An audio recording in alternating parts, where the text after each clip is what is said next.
You ever pace around your room with headphones blasting? Not because you're listening to music, but because you're stepping into a world that feels more real than your life? Not drugs, not alcohol, not fame.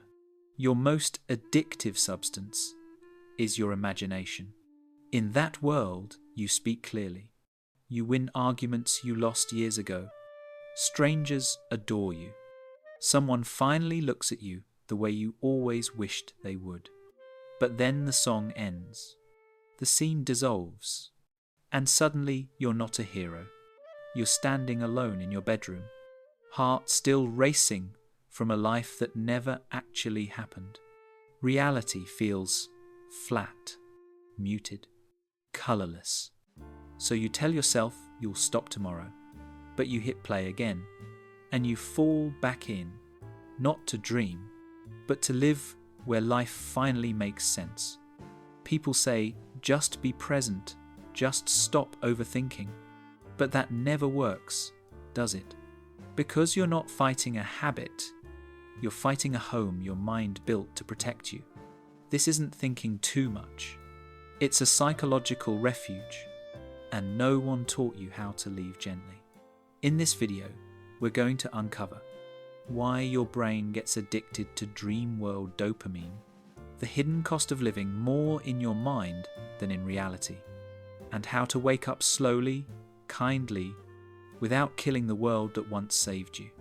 If this feels like your story, stay. You're not broken. You're just halfway between worlds.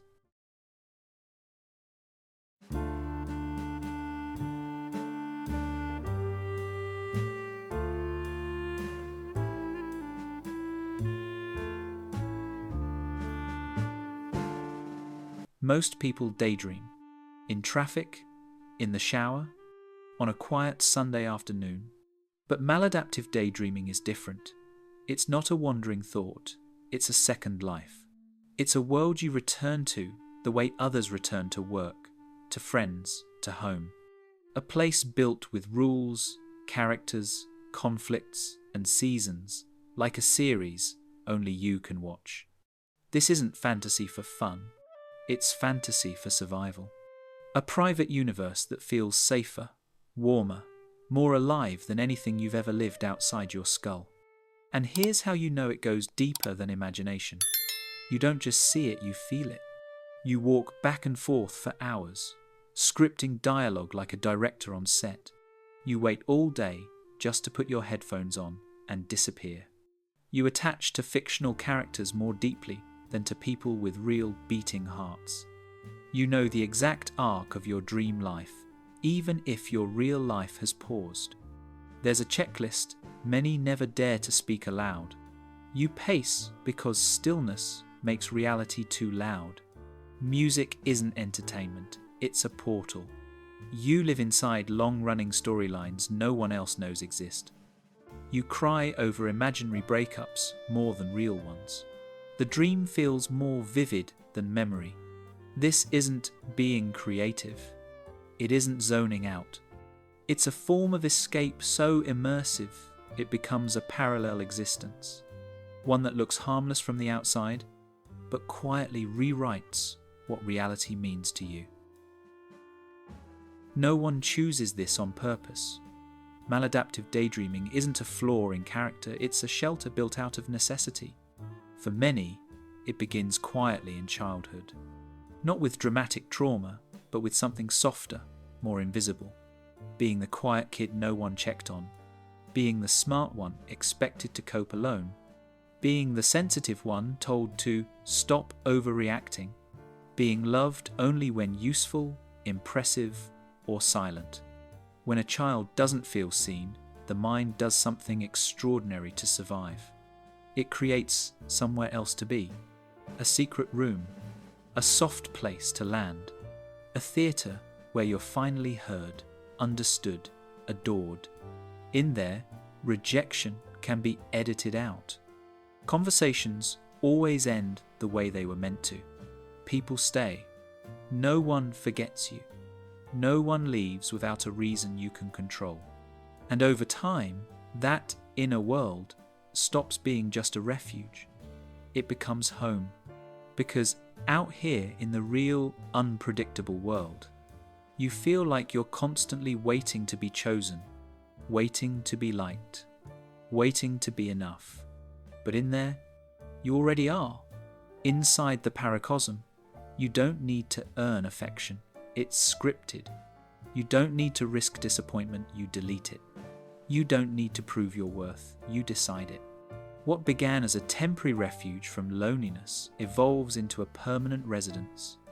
Not because the dream is perfect, but because reality feels too sharp to touch. It's not insanity, it's adaptation, a brilliant protective mechanism. Just one that never learned when to stop protecting you. And here lies the quiet tragedy. Your mind built a world to keep you safe, but eventually it became the only place you knew how to live. The longer you stay inside the dream, the more distant real life feels like a language you once spoke fluently and now only vaguely remember. This is why leaving hurts, not because the fantasy is better, but because it once saved you.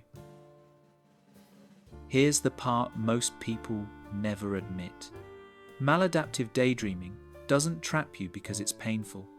It traps you because it feels good. We don't return to fantasy because we're weak. We return because it offers something reality rarely does. Instant comfort, instant validation, instant belonging. In your mind, you never have to wait to be loved. You never have to risk being misunderstood.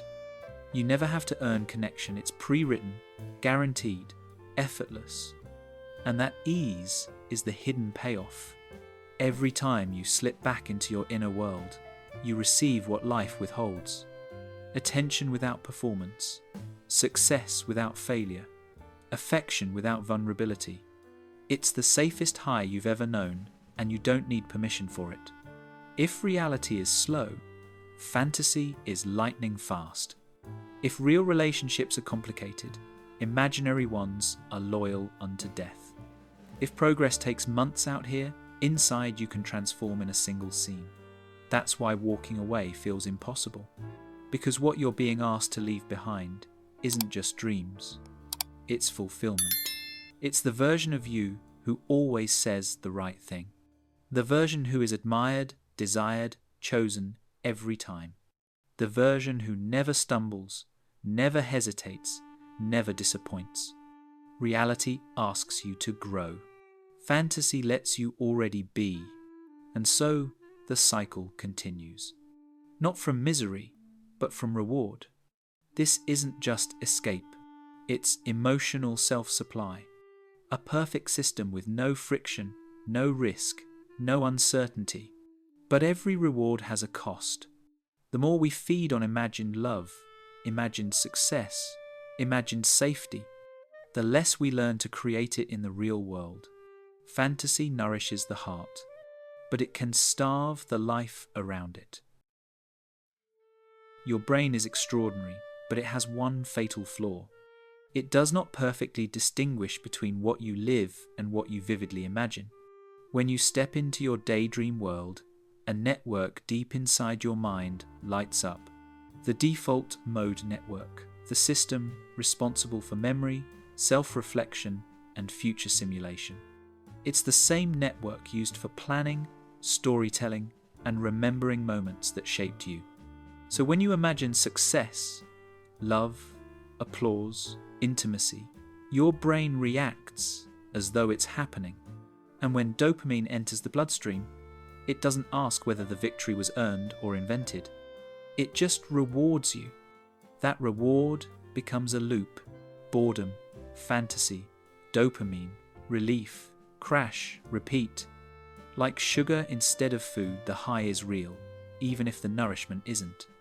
You feel confident in there because dopamine says you succeeded.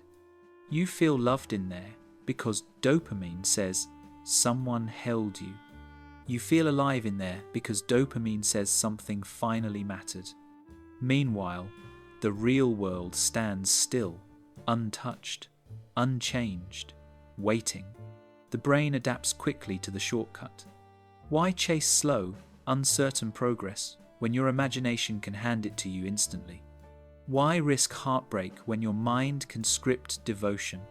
Why stumble over words when your inner voice speaks with perfect clarity? To your neurochemistry, the dream is not pretend. It's efficient. It's rewarding. It's safe. But safety has a price. The brain becomes wired to choose imagination over reality, not because fantasy is stronger, but because it's easier. Pleasure without effort. Connection without vulnerability. Achievement without action. The brain doesn't care that none of it happened. It only cares that it felt good. And when feeling good becomes the goal, escaping becomes a reflex. And returning feels like withdrawal.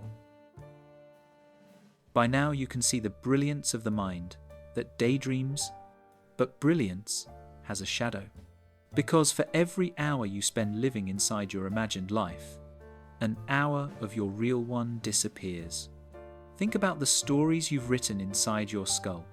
In your mind, you finish the novel that moves millions, but in reality the first page is still blank. In your mind, you have conversations that heal old wounds, but the person you need to speak to has no idea what's been said.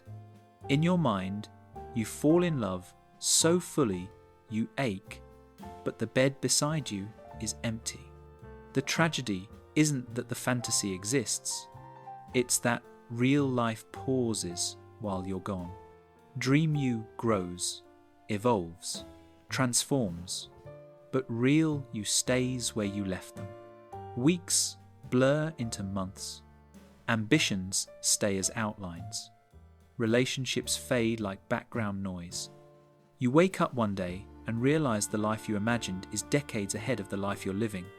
And the longer the distance grows, the heavier it feels to try and catch up. You begin to grieve the version of yourself you haven't become. The writer, the lover, the friend, the creator. Not because they're gone, but because they exist only in the world behind your eyelids. Maladaptive daydreaming doesn't steal your sanity. It steals something much quieter, much more precious. Time. Time you could have used to fail and get back up. Time you could have used to build, connect, touch, try. You've lived 1,000 lives in your head, but you only get one out here, and it's the one waiting for you to return.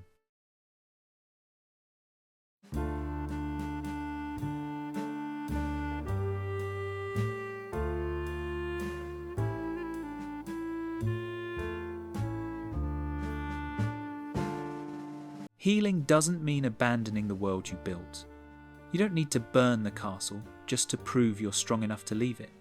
You only need to open a door one small step at a time, so the life inside your mind can begin to spill into the one outside it.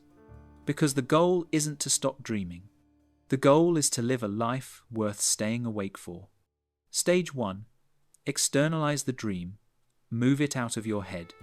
Your inner world holds beauty, depth, and imagination that deserves space in reality.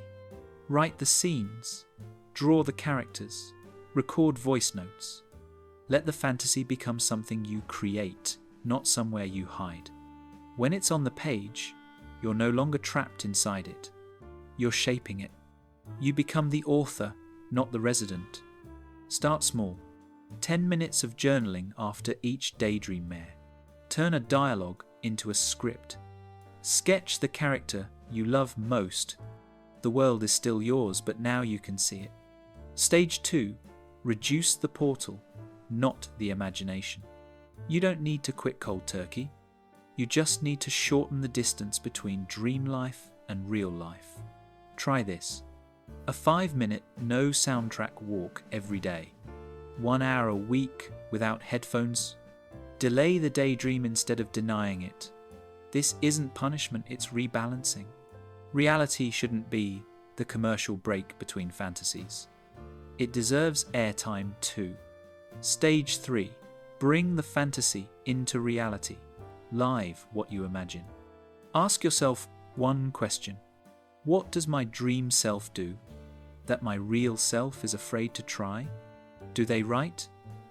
Then write one paragraph. Do they speak boldly? Say one sentence you usually swallow. Do they love deeply? Text someone first. Do they risk embarrassment? Let yourself be imperfect in public. Every action, no matter how small, is a bridge between worlds. Fantasy self is not your enemy. They are your blueprint. The confidence, the passion, the brilliance you feel in your head belongs to you out here too. It just needs practice. And healing begins the moment your real life grows vivid enough that you no longer need to escape into another. Not because the dream is gone, but because you finally become the person you were always pretending to be. You don't have to wake up all at once.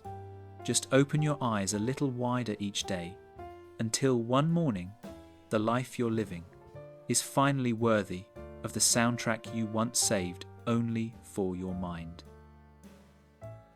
Maybe someday you'll press play on a song you used to disappear into, but instead of drifting away, you'll feel your feet grounded on the floor, your breath steady in your chest, your body here, present, real.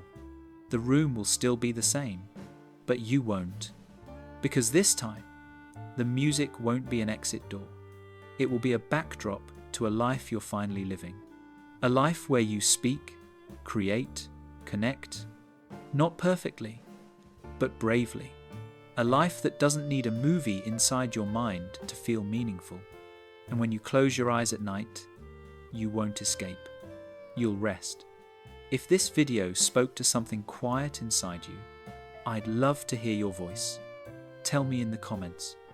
What world do you escape to most often, and what small piece of it will you bring into reality this week? And if you want more videos like this, more deep dives into psychology, healing, and the hidden corners of the mind, subscribe, stay, and grow with me here. You don't have to do this alone.